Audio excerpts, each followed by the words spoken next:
assassin of comedy, partly because he loves Assassin's Creed, and partly because he always has fiber wire in his back pocket. Please put your hands together. First time here at Local Laugh, so make him feel welcome, Joe Ellis.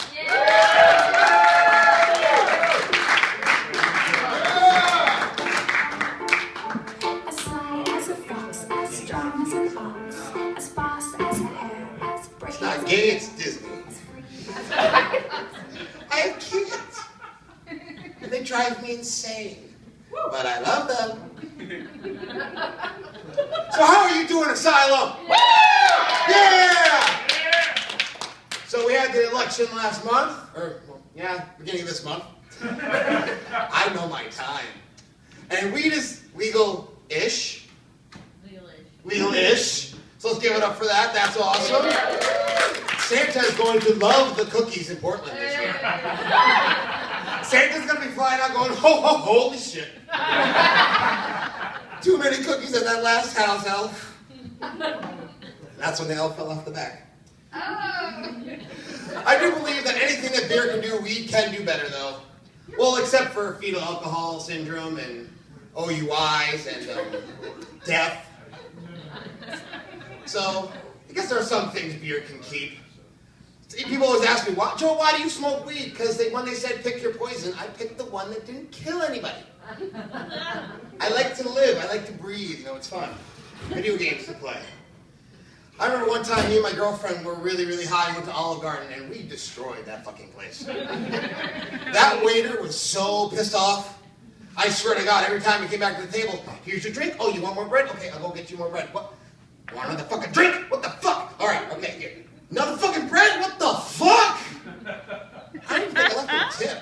I'm an asshole. I was really high. Give me a break. But since we're on the topic of drugs, I am staying the hell out of New Mexico. Some of you probably know where I'm going with this. Don't ruin the joke. There's a guy who got pulled over in New Mexico, and the cops thought he had drugs up his ass. Now, they took him in. I had to write this down. They gave him 2 x-rays, 2 cavity searches, 3 enemas, and a colonoscopy. And then after all that, they finally went, maybe there's nothing in your butt. No shit. No, really, there's no shit in there either. You cleaned me out, asshole. Damn it.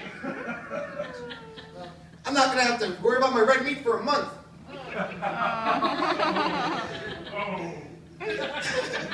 So, I recently found out that apparently I look like the world's ugliest lesbian.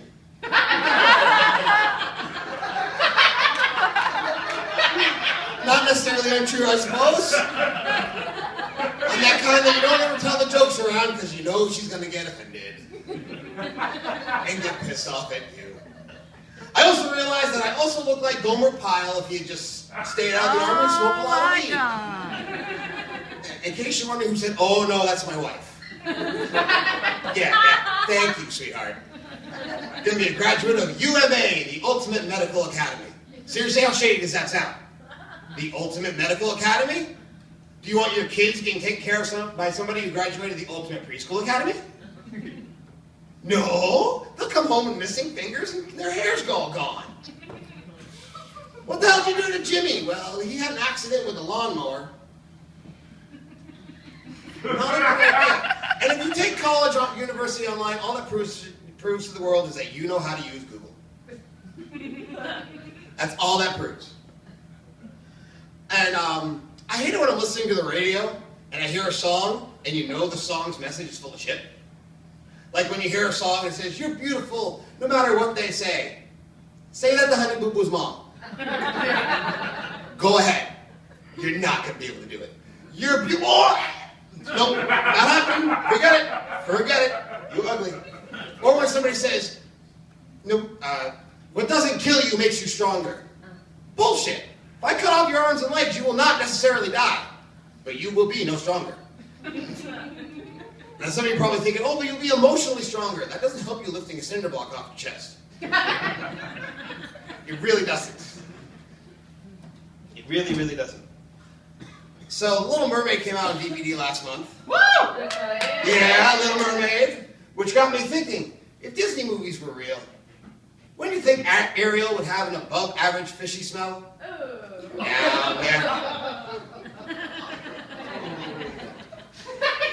Yeah, ooh, putting their ears in for a treat. That and Woody and Buzz for Mom would be completely different toys. And the princes in Sleeping Beauty and Snow White would be rapists. It's just a fact.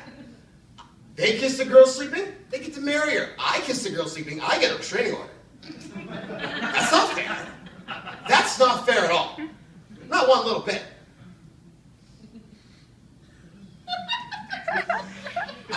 Give me a break. And also, if Disney movies were real, don't you think the conversation between Mufasa and Simba and the Lion King would have went a little bit more like this? Simba, you are my son and the one true king! Which means all the other lionesses basically have to. Including your mother. No, Dad! No! I think it's ironic that I'm performing in a place called the Asylum when I obviously belong in an asylum. I actually got offered a job at an asylum, oddly enough. But I declined the job because, let's face it, I don't belong there. I, in my daily life now, will walk by people and go, kill them all. I do that at an insane asylum, they're gonna do it.